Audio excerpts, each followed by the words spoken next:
kids. I'm not talking about whatever was scheduled. So unfortunately, they couldn't make it. I actually would have loved to have heard that talk, but because there's been stuff that I've been kind of thinking about and working on, and I kind of had something that I could actually talk about, which is unspeakable passwords, or issues surrounding pronounceable passwords. We've all seen pronounceable password generators. Or is there anybody who hasn't seen a pronounceable password generator? Great. Okay. Now, pronounceable passwords are particularly interesting for me. So, a little background. I work for AgileBits, the makers of 1Password, a password manager. And one of our big issues is making sure that people have good master passwords. And so a password manager is great for having a whole bunch of passwords that you never have to memorize or know or even see, and these can be very strong, but a lot depends on your own master password. And so we're trying to figure out how to help people come up with better master passwords, or use better master passwords.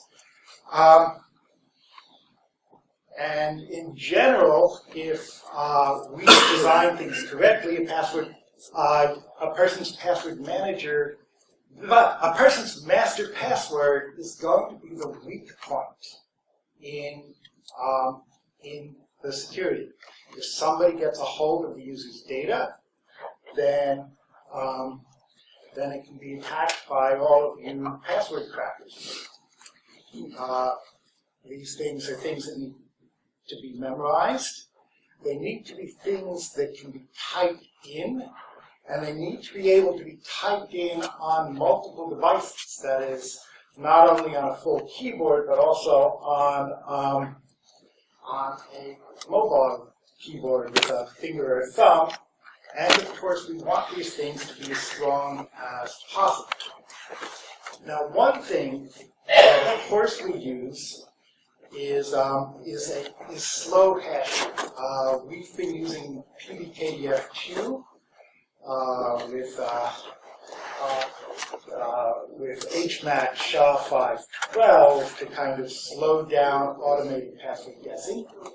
But we're pleased to see that a successor to PBKDF2 is on the way. The password hashing competition has announced Argon 2 as the winner of the password hashing competition, and it is going through a lot of extensive tweaks and revisions at the moment, but should be finalized relatively soon, and then there should actually be a successor to PBKDF2, scrypt and bcrypt, that the community can universally recommend to web developers and to others. So that's a good thing. Basically, these things slow down the rate at which attackers can guess a password. But in our usage, we're using it solely for key derivation locally. We're not using your master password is never used to authenticate to a server. There's no communication with any server out there, and therefore one of the features that an optional feature of these password hashing schemes, sometimes called Pepper, is a secret salt-like thing, or Pepper, that is known only by the server and is not stored with the salt in the password hash. You know, it might be in a hardware device or something like that. So Pepper, which Argon calls K, is not an option for us. And so all of the actual secrets must come from the user in our case. And so we have no K mixed in with our argon. And this allows me to right now make an extremely obscure joke at this moment, which is older than the Earth itself. And I'll explain that in questions if people actually want to know. It's not really very funny, but I enjoyed it and had to put it in there. For me. Who cares what you think? Okay. The big limit with these kinds of password hashing schemes is that the work that they add to the defender, the work that they add to the attacker is proportional to the work that they add to the defender. In normal crypto, if you double your key length, you're adding an enormous amount more work to the attacker. The defender may need to double the amount of work that they do, or maybe even square it based on, the key length.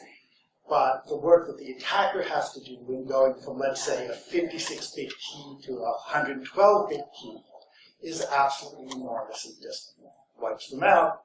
With something like these slow hashing schemes, the amount of work that the attacker has to do is proportional to the amount of work that the defender has to do. It's not normal crypto.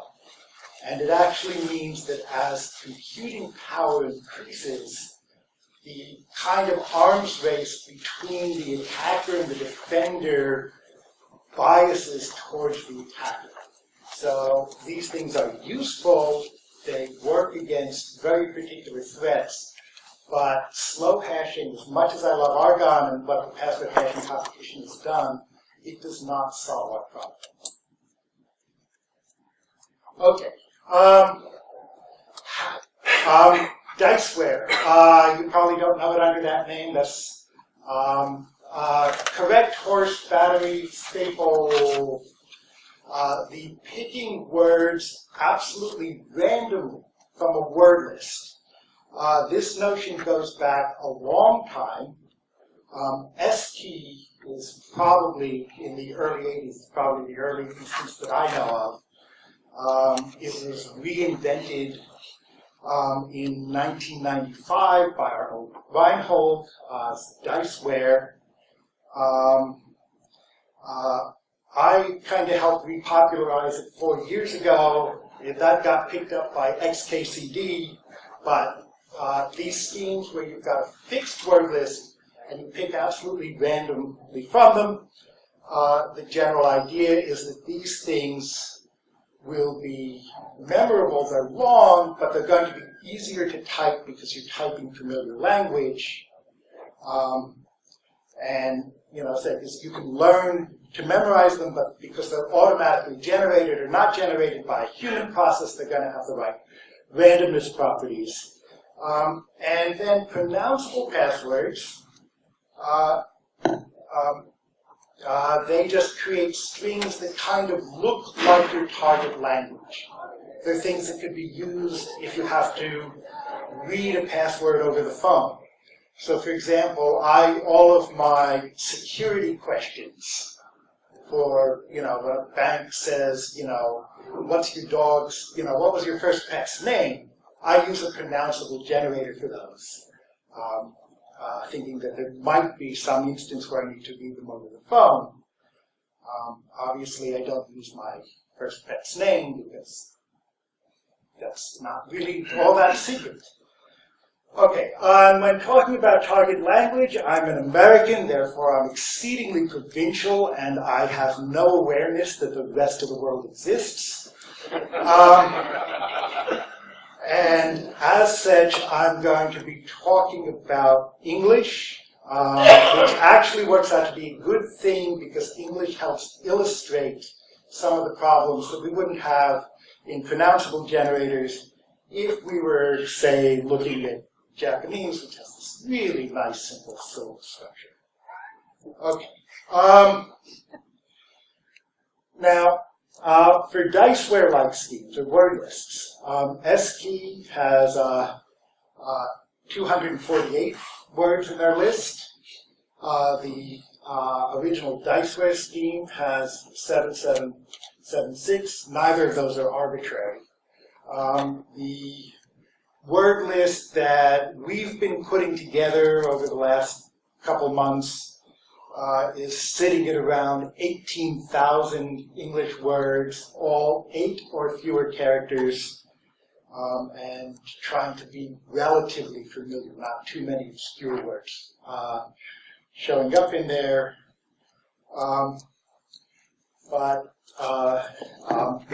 The average length of each word is quite a bit longer than we find with SQ or Diceware. That'll come up in a bit. But now going back to syllables, because I didn't really put my slides in a reasonable order. Going back to syllables, we've got 4 difficulties. Some are more pronounced in English than others. Spelling and pronunciation in English is, not all that cohesive. Some syllables are far more common than others. A syllable like T will show up in words far more often than a syllable like strengths. Strengths is a single syllable. It's possible in English, but you don't find lots of syllables of that form. I'll skip the bit about the actual complications of syllable structure. What goes at the end of a syllable can depend on what precedes it. So now, just sticking with writing, spool is certainly a possible written syllable in English. It's an actual word. Spole is a possible word, but isn't an actual word. But you would never see anything like S-P-O-O-L-L. It's just not the kind of thing you would see in written English. So we have these sorts of dependencies. Now, we can avoid the first problem, the thing about the difference between spelling and pronunciation, by only caring about spelling. If we're not actually, simply because we're presenting people with written texts, written words, we don't actually have to care what the underlying phonology is behind these structures. We can just look at structures of written words and base our system off of that. And because I'm no longer a student in linguistics, I don't actually have to worry about getting everything right. It's fine if I approximate, or if we approximate and miss certain special cases of syllable structures, or get some things that actually aren't possible. Because I'm not trying to provide an exact description of what's a possible syllable in English. I'm trying to get something that works for a pronounceable password generator. The more difficult problems, and now what most pronounceable generators have done in the past when dealing with the issue of some syllables being more likely than others is that they've simply generated they've made their generator mimic that. They produce more syllables like T than syllables like strength. They simply bias their generators to mimic frequencies in English. To deal with things like that S-P-O-O-L-L case, sometimes they will generate and then filter out things that don't look right. So they've got a system of generating, possibly through a finite state machine, possibly through probabilistic phrase structure rules, possibly just a mixture of these things added in hodgepodge, and also some filters on these things. So that's how most have done it so far. And FIPS 181 was a NIST recommendation, and that is extremely common and used all over the place. PWGen is a bit less biased. They're focusing more on the SPOOL, the context dependency issue, than the frequency issue. And a bunch of others use FIPS. One uses a Markov model based on spellings. So all of these deliberately, as a matter of design, produce non-uniform output. Some generated passwords are going to be more likely than other generated passwords from the system. And as I argued in a talk that I'm sure nobody wants me to repeat 2 years ago here, when you have a password creation scheme that is not uniform, you should be looking at the mean entropy.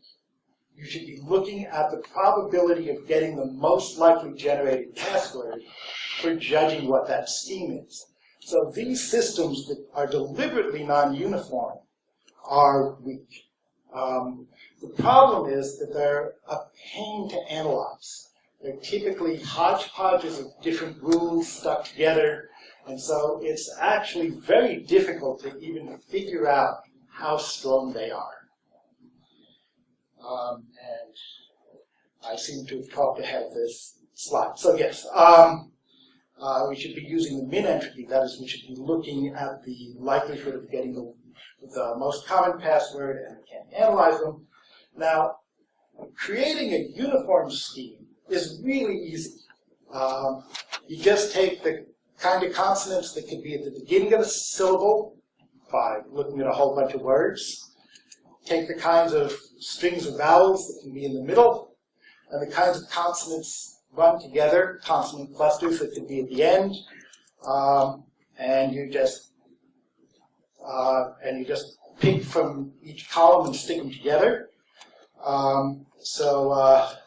The stuff at the beginning is called an onset. The nucleus of the syllable is the vowel stuff. And again, I'm talking about English. We're not talking about Serbo-Croatian, in which R can be, word like rum can be a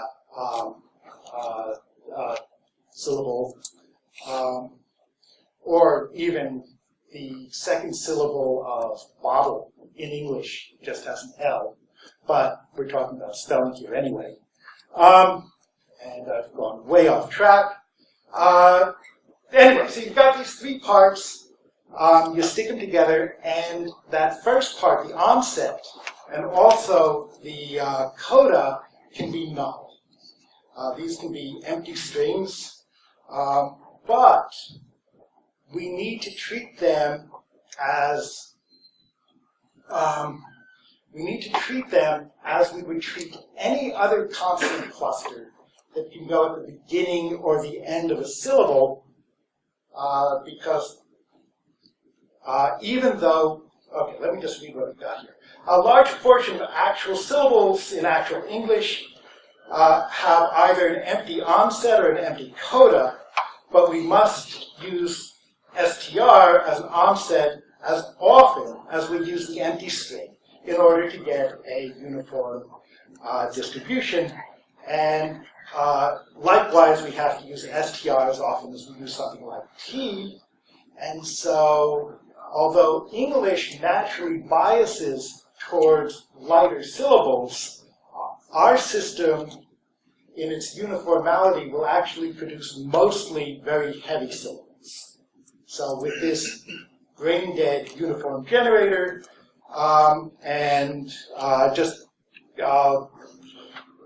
picking commonish onsets and nuclei and codas, I've got something that produces about 15.5 bits per syllable, but the results really aren't very English-like. Here I've used space as a separator, and these are not cherry-picked examples for this talk. I simply ran the thing a few times for different lengths and pasted in what I got.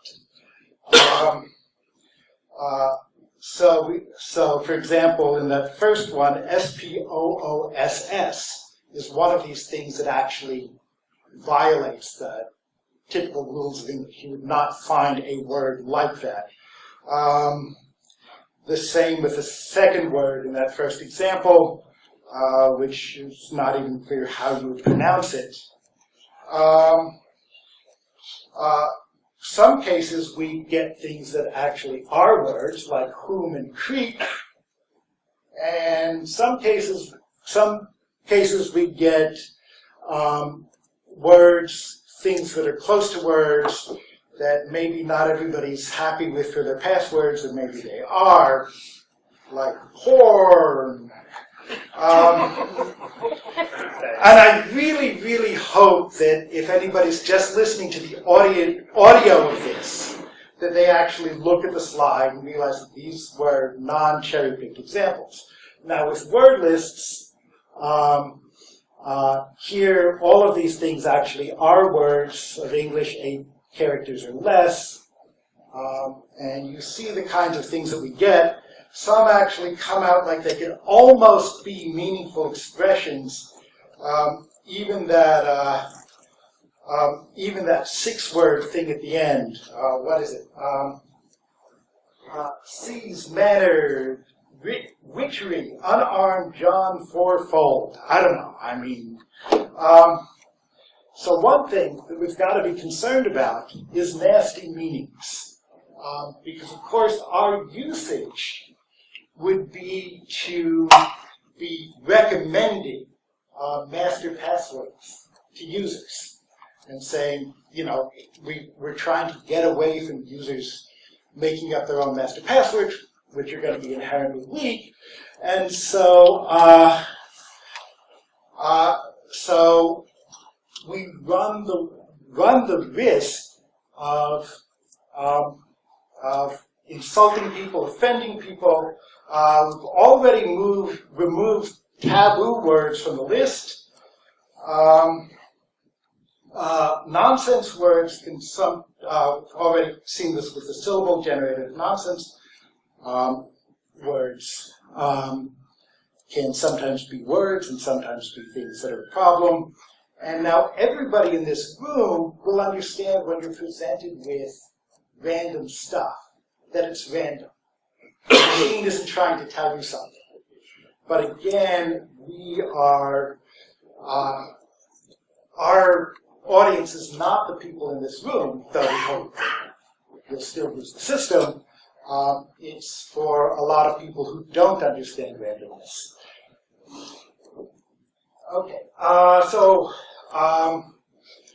in comparing the word lists in that particular pronounceable generator, we get a few more bits per character and a few more bits per unit from the pronounceable generator. And so, including the separator, if you want a password that gets you to at least 40 bits, you need to use at least 3 units of both. But it's going to be, on average, 2 characters longer with the words than with the syllable generator, and you're going to, and that's going to increase as you increase the length. And again, we are concerned. One of the limiting factors is what somebody is willing to type in as a master password on a mobile device. Neither of these are great in terms of typing in on a mobile device. The syllable ones is a little bit better. And in other things, we expect that the meaningfulness of the word list is going to make these things easier to memorize and learn and recall over a longer term. Suspect that typing familiar words on a full-length keyboard is going to be quicker than typing nonsense words on a full-length keyboard. typing, the shorter things are going to be easier on a mobile keyboard than on a full keyboard, and we're more likely to encounter nasty meanings with the real word list. Now, all of that is speculation. But what I would love to see is actual solid research by people who study usability in exactly in this kind of stuff. And I talked ahead of my slides. So yeah, we just need to start experimenting on people. I mean, that seems like a natural thing to do. It's easy for us to speculate about these things, but we need to follow it up with actual data on what people do. And we also need to remember that we're pushing one edge of the product. We are working to make passwords, the password that somebody has to keep in their head, stronger. While something like slow hashing, like Argon2 or PBKDF2, is designed to make those more computationally expensive to guess, which is kind of pulling down from the other end. But I don't think we're going to get those to meet. And I suspect from reading the abstract of Cormac's talk later this afternoon that he's going to be talking about that, but that's just a guess. But I certainly look forward to that.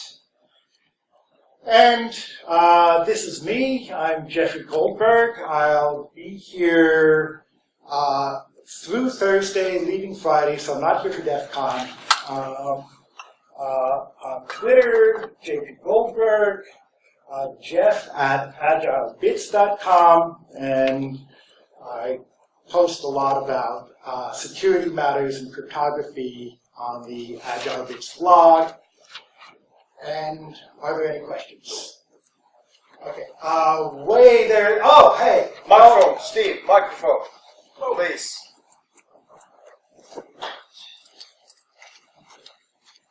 What is the minimum? Turn it on.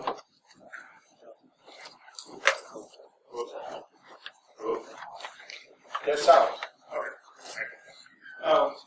What is the minimum length for the dictionary that came up? Oh, sorry, the minimum. Repeat the question. Yes, okay, so the question was, what is the minimum length of the dictionary? Do you mean the minimal length of items in the dictionary? In all of them, it's 1. You're concerned about, let's say you pick a let's say a 4-word password and they're all 1-letter words, so you're getting 4 plus the separators, 7, you're getting a 7-character password. Yeah, yeah, that's a concern. That's bad. I don't know what to do about it at this point. I mean, there are things that I can do about it, but I've left that out here because they just make things. Just removing anything less than 4 characters. Right. So that will up the length of the passwords that people end up having to type in. A lot. Isn't that the point? Is it going after length or is it going after strength? That is this.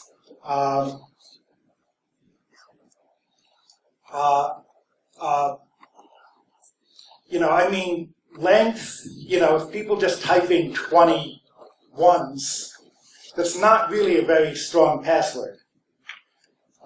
And as I've argued before, the strength of a password scheme depends, the strength of a password from a scheme depends on the scheme that it's generated from. And we should always assume that the attacker knows how the user generated the password.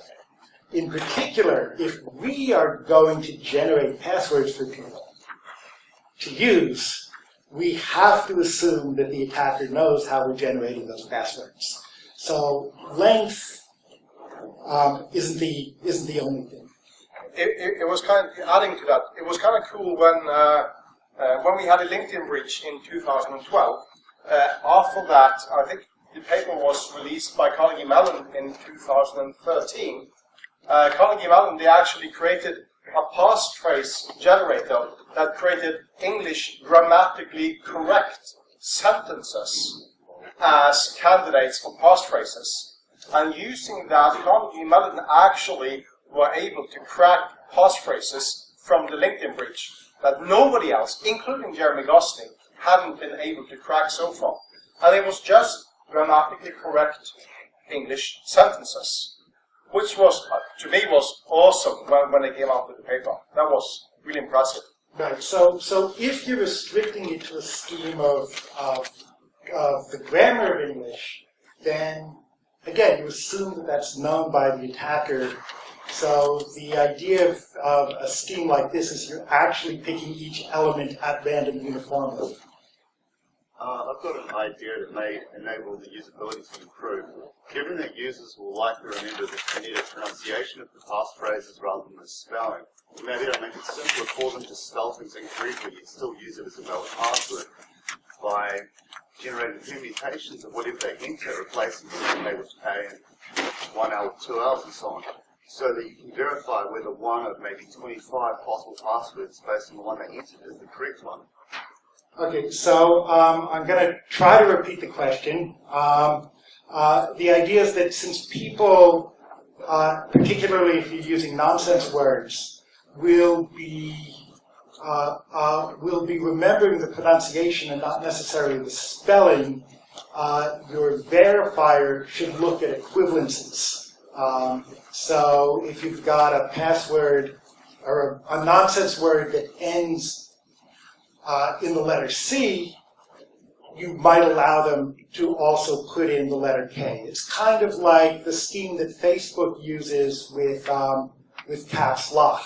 If you type in your password wrong and they get a failure, they will then go and try it again as if you had the caps lock key on. It doesn't actually weaken the password. It does make that login attempt a bit longer for you. And so a scheme like that might be useful. Feel free to use it. Thanks. So, so you're, I guess, simultaneously trying to optimize two competing things. So you're trying to, one, have a password be memorizable and memorable by a human and easily typable on a mobile device and a laptop, right? But you're also trying to pack as much information into as few characters as possible. And so those two things can conflict. I was going to suggest something like what Per mentioned, where you abandon one of them. And so we don't want to abandon the security, maybe we abandon, say, the length, where we try to pack it all into as small a space as possible.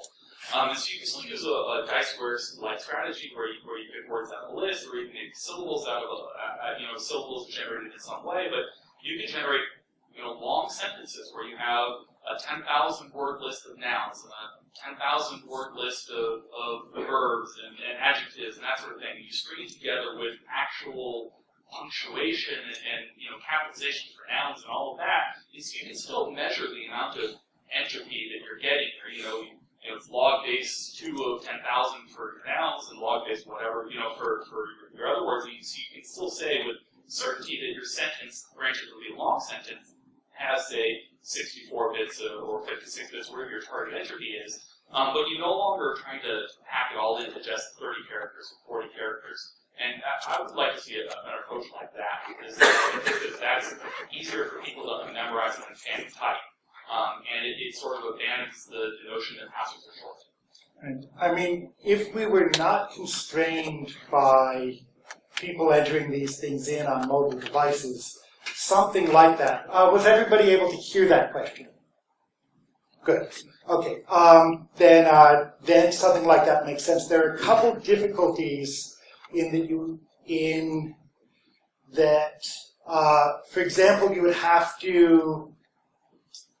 to make either all your verbs transitive verbs or all your verbs intransitive verbs. Otherwise, you'll get uneven uneven distributions, because you'll be using a more complex phrase structure grammar, and so you're going to end up shortening some of your lists that way. Yeah, you can definitely reduce entropy, especially if you want to ensure that there's an absolutely grammatically correct sentence. So probably you'll choose at random, then you'll have to permute your choices a little bit to make it all work. And in the process of permuting your choices, you're reducing a few bits. So then you could, over-generate, say, generate a 72-bit password, where the maximum reduction of bits across all your permutations make it grammatically correct only reduces it by, say, 12 bits, and you get your target of 6%. Well, yeah, if you know that you're only reducing it by some fixed amount, but it's nicer to do something that will generate uniform from the beginning, which means you have to use the, in a sense, you have to not have state in your generator. That is, what you do after a verb shouldn't depend on whether it was a transitive verb or an intransitive verb. There are ways of doing this, but that's just a grammatical aside. I'd love that. I just don't foresee us. For our usage, a huge limitation is typability on mobile. You two guys are sitting for lunch. This stuff can be so easily fixed if somebody can just do the friggin' Kickstarter for Unicode 7 keyboard. Somebody, please. More questions. I just have a few questions. Same questions. We've primarily been talking about English words or gibberish words. Have you thought about, or has anybody thought about passphrases that incorporated words from different languages? Maybe my passphrase has an Arabic word, an Italian word, an English word, and so on and so on. And how would that factor into translate into the bit? That's something that I looked at a couple of years ago when I was first looking at how to expand our word list. One of the difficulties is that doubling this word list, 18,000 by adding another 18,000 from another language, is adding now just one bit per word that you get. So the question is exactly how much you get from that and where you are and whether it turns out to be worth it. And just back to Per's comment about UTF, you not only need to have everyone deal with UTF, you need to use exactly the same normalization. An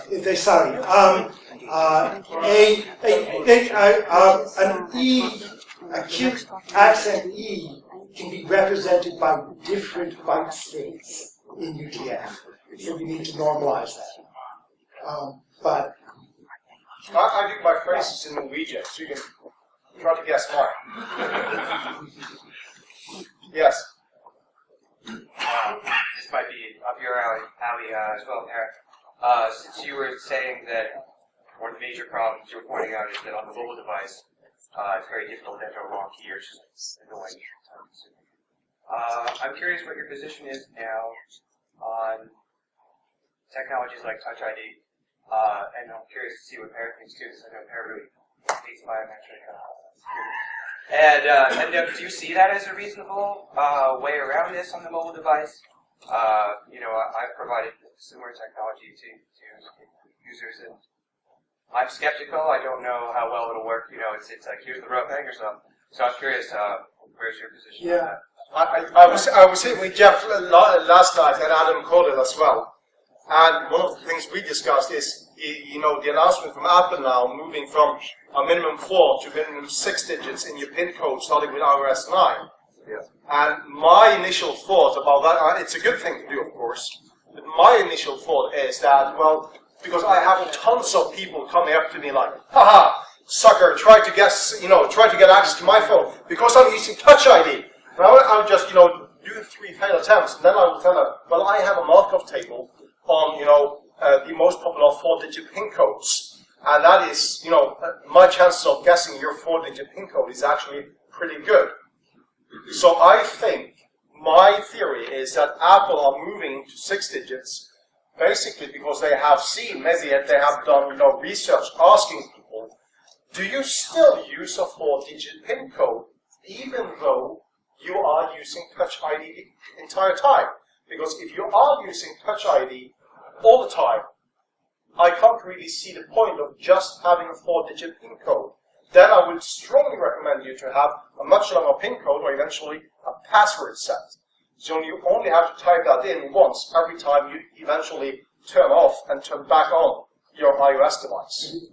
Except that Apple, I mean, as far as I understand, and I think this is actually pretty clear from their public announcements, they introduced Touch ID to get people to use PIN codes at all. They had a huge problem with people not using any PIN codes. And that, as far as I understand, was the primary motivation for Touch ID.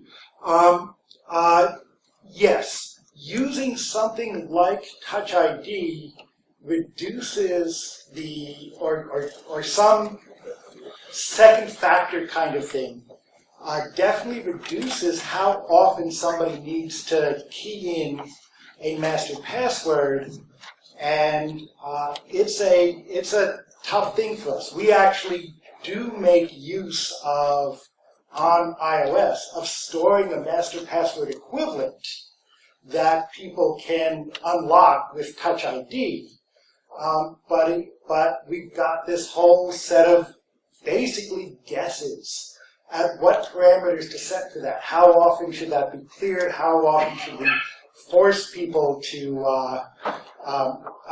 use their master password, not only so that they don't forget it, but so that this thing isn't sitting around in dangerous places and dangerous times too long, while at the same time using it to encourage them to use stronger master passwords. So yeah, no, this is definitely part of it. And if we could have some kind of second factor mechanism, but for decryption that would be easy for users to use across all of their devices on which they use one password, that would just be fantastic. But there's nothing that is sufficiently easy for everyone to use across all their devices. Last question from Thomas. Oh, okay, yeah. Just wanted to clarify how you measure entropy of dictionary generators versus and whether it is how accurate the entropy metrics are, and whether it is possible to use some well-crafted dictionary that will fool your entropy. Because we're picking each word from the dictionary with equal probability as any other word in any circumstance, the calculation of the entropy measure is really simple. It's simply the base 2 logarithm of the number of items in that dictionary. So because it works by pulling a uniform distribution, that calculation is easy. Notice I did not. You may have some collisions.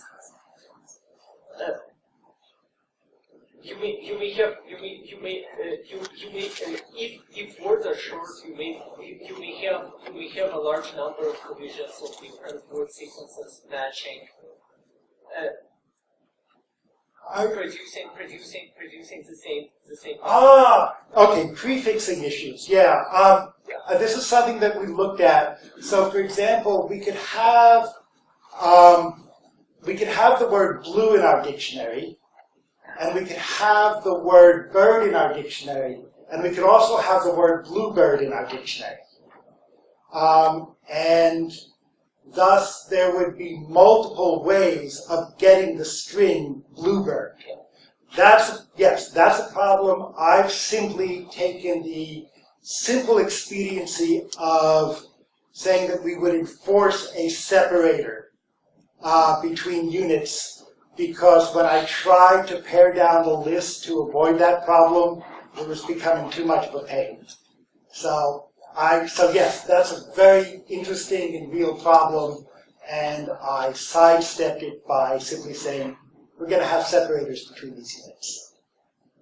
Understood. Okay, thank you. Last one from Cormac. I have no insight whatsoever into why Apple went before the 6 digits, but there was one good, interesting study about 5 years ago on speaking the influence of the second factor on the user chose the first factor. It was basically once you get the second factor, there was a noticeable weaker grammar than things that they chose. You know, they kind of seem to assume that, oh, I don't have to worry about it so much now. Yeah, so for those who didn't hear the question, is that if you give people a second factor, a true second factor system, they tend to be less careful about their primary, the one that's on their choice, their passwords. And yeah, no, so this is actually something that we worry about. If we introduce a second factor, it has to work very, very well. With Apple's Touch ID, the Touch ID is not a second factor, it's an alternative.